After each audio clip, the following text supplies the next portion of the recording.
everyone, let's start our today's chapter, Half of the Prophet. Once a king decided to celebrate his 50th birthday grandly.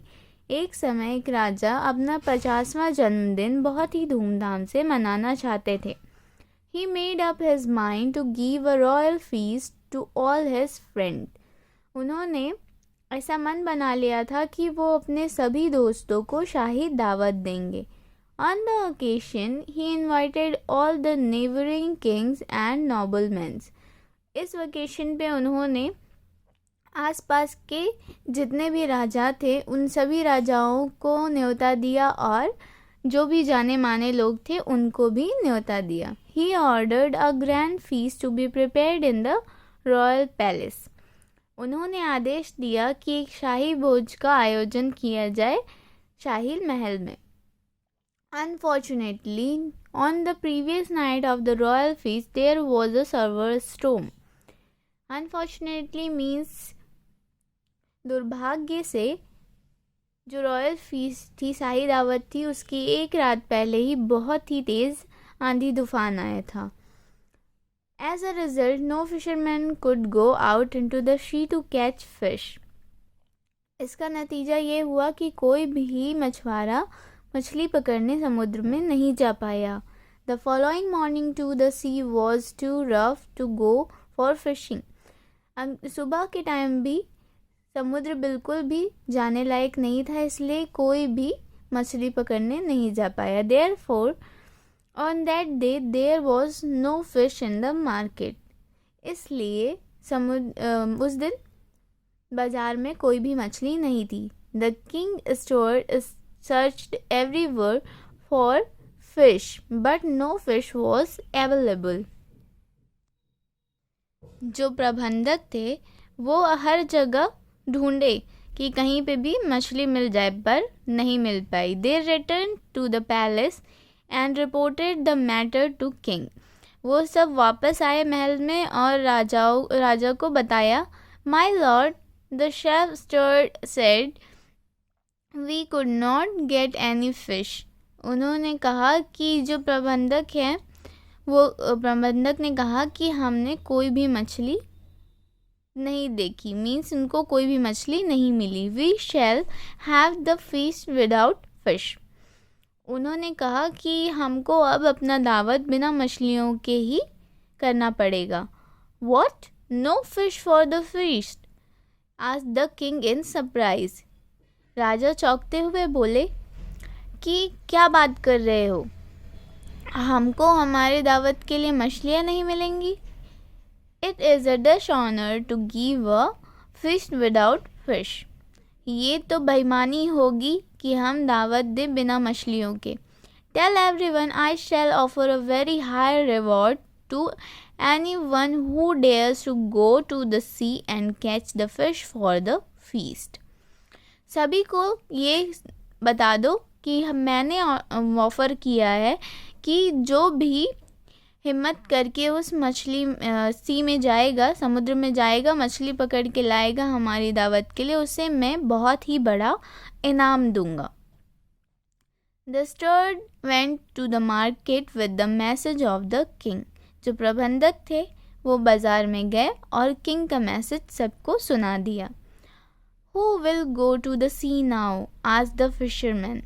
मछुआरे लोग बोलने लगे, अब कौन जाएगा मछली पकड़ने समुद्र में. The sea is still rough and the waves are rising high.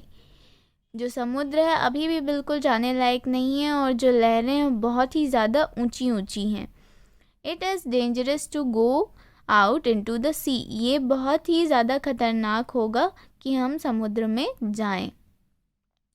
Meanwhile, all preparation for the royal feast continued.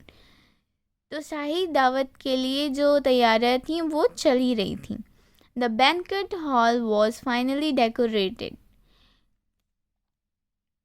दावत के लिए हॉल को सजा दिया गया. Arches were put up in the front of the palace.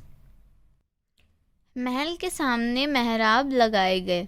The king's place where the king palace was light with colorful lights. जो राजा का महल था उसमें बहुत सारी लाइटें लगाई गईं अलग अलग कलर की. But the king and the official were sad that there was no fish for the feast. लेकिन जो राजा थे और उनके साथी लोग जो थे उन्होंने वो बहुत ही उदास थे क्योंकि जो भोज था उसके लिए मछलियाँ नहीं थीं. Just then a fisherman came to the palace carrying a big fish in his basket. उसी समय एक मछुआरा पैलेस में आया एक अपने बड़ी सी फिश को अपने बास्केट में लेके. At the sight of the fish, everyone jumped with joy. जैसे ही उन्होंने उसे देखा कि मछली लेके वो आया है वो सब खुशी से झूम उठे. My lord, said the fisherman, I have brought this fish for the feast. Fisherman ने कहा, मछुआरे ने कहा कि माय लॉर्ड मैं ये मछलियाँ दावत के लिए लाया हूँ. The king was delighted. राजा बहुत ज़्यादा प्रसन्न हो गए. You have saved my honor. I shall reward you for doing me this great favor. राजा ने कहा कि तुमने मेरी लाज बचा ली. मैं इसके लिए तुमको इनाम देना चाहता हूँ. I shall pay whatever price you ask, said the king. राजा ने कहा इसके लिए तुमको जो भी इनाम चाहिए वो बता दो, वो तुमको दे दिया जाएगा. 100 lashes on my bare back is the price of my fish, said the fisherman. मछुआरे ने कहा मेरी पीठ पर 100 कोड़े चाहिए मुझे, यही मेरे इन फिशों की प्राइस है. कोड़े मतलब एक लंबी सी मोटी रस्सी होती है जिससे पनिशमेंट देते थे राजा लोग पहले पिछले ज़माने में. जो गुनहगार लोग रहते थे उनको राजा पनिशमेंट देते थे उससे रस्सी से मार कर, उसको कोड़े कहते हैं. तो फिशरमैन ने कहा कि उसको 100 कोड़े उसकी पीठ पे मरवाने हैं. The king and the officials were gently surprised to hear this.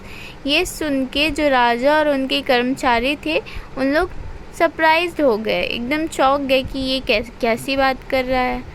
You must be joking, said the king. राजा ने कहा कि तुम मजाक कर रहे हो. I have not much time to waste. मेरे पास ज़्यादा समय नहीं है बर्बाद करने के लिए. Tell me the price of your fish and I shall pay you at once. तुम्हारी मछलियों की जो भी कीमत है तुम मुझे बता दो, मैं तुम्हें पे कर दूँगा. Once again the fisherman said that he wanted no other reward. फिर से फिशरमैन ने जो मछुआरा था वो फिर से वही बोला, उसको और कोई अवार्ड नहीं चाहिए, और कोई रिवॉर्ड नहीं चाहिए. Realizing that the fisherman wanted only lashes, the king called his personal attendant and asked him to give the fisherman 100 lashes. जैसे ही राजा को रियलाइज़ हो गया कि ये जो फिशरमैन है मछुआरा है उसको और कुछ नहीं चाहिए, सिर्फ उसको 100 कोड़े अपने ऊपर मरवाने हैं, तो उन्होंने अपने पर्सनल अटेंडेंट को बुलाया और कहा कि इस फिशरमैन को, इस मछुआरे को 100 कोड़े मार लो. And see that the lashes are quite soft and gentle, said the king. और राजा ने ये भी कहा कि ये भी ध्यान रखना कि कोड़े धीरे और आराम से मारे जाएं. Immediately the attendant took the wife and started giving gentle lashes on the fisherman's back.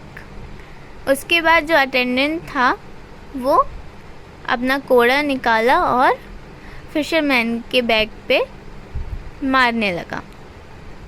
After the 50th lash, the fisherman exclaimed.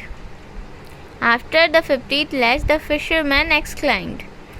जैसे ही 50 कोड़े हो गए फिशरमैन ने आवाज़ लगाई, hold, I have a partner in this business and it is 50 that he should receive his share. Fisherman ने बोला रुको, मेरा एक पार्टनर है इस बिज़नेस का और इसका आधा हिस्सा 50% उसको मिलना चाहिए। 50 तो उसने खा लिए थे, अब 50 उसके पार्टनर को चाहिए थे। Hello everyone, let's continue our chapter half of the profit. तो लास्ट क्लास में हमने देखा था कि जो फिशरमैन है उसने 50 करोड़ के बाद कहा कि रुक जाओ, मेरा इस बिज़नेस में एक पार्टनर है तो 50% उसके होंगे। तो अब कंटिन्यू करते हैं। वॉट एक्सक्लाइम द किंग, क्या, ऐसा कह के राजा चिल्लाए। Are there two such fool in my kingdom, क्या 2 बेवकूफ़ हैं मेरे राज्य में। Name him and he shall be sent for immediately, उसका नाम बताओ, उसे तुरंत ही यहाँ बुलाया जाएगा। You need not go very far, आपको कहीं दूर जाने की ज़रूरत नहीं। सेड द फिशरमैन, फिशरमैन ने ऐसा कहा। He is the gate keeper of the palace, वो इस महल का गेट कीपर है। He was not allowing me in with the fish, वो मुझे अंदर आने की अनुमति नहीं दे रहा था। He demanded half of whatever I received for my fish, उसने मुझसे डिमांड किया कि जो मैं इस फिश के बदले रिवॉर्ड मुझे मिलेगा उसका आधा मुझे उसे देना होगा। You are very clever, said the king, राजा ने कहा तुम बहुत चालाक हो। The gatekeeper shall receive his share, gatekeeper को उसका हिस्सा ज़रूर मिलेगा। The king at once send for the gate keeper, राजा ने उस गेट कीपर को बुलवाया। When he came the king ordered his attendant to give 50 hard lashes on his bare back. तो जैसे ही वो गेट कीपर आया तो राजा ने अपने अटेंडेंट को ऑर्डर दिया कि इसकी खाली पीठ पे 50 कोड़े मारे जाएं, बहुत ज़ोर से। Make sure that you give the strongest lash of lashes, said the king, और राजा ने कहा ये ध्यान रखना कि वो कोड़े बहुत ज़ोर से पड़ने चाहिए। After receiving his share of lashes the gate keeper was dismissed from the king's service, 50 कोड़े पड़ने के बाद उस गेट कीपर को नौकरी से निकाल दिया गया। The fisherman was rewarded with a fine pearl for the fish, और फिशरमैन को मछलियों के लिए बहुत सारे हीरे जवाहरात दिए गए। तो स्टूडेंट्स, देखा आपने कि फिशरमैन कितना चालाक था।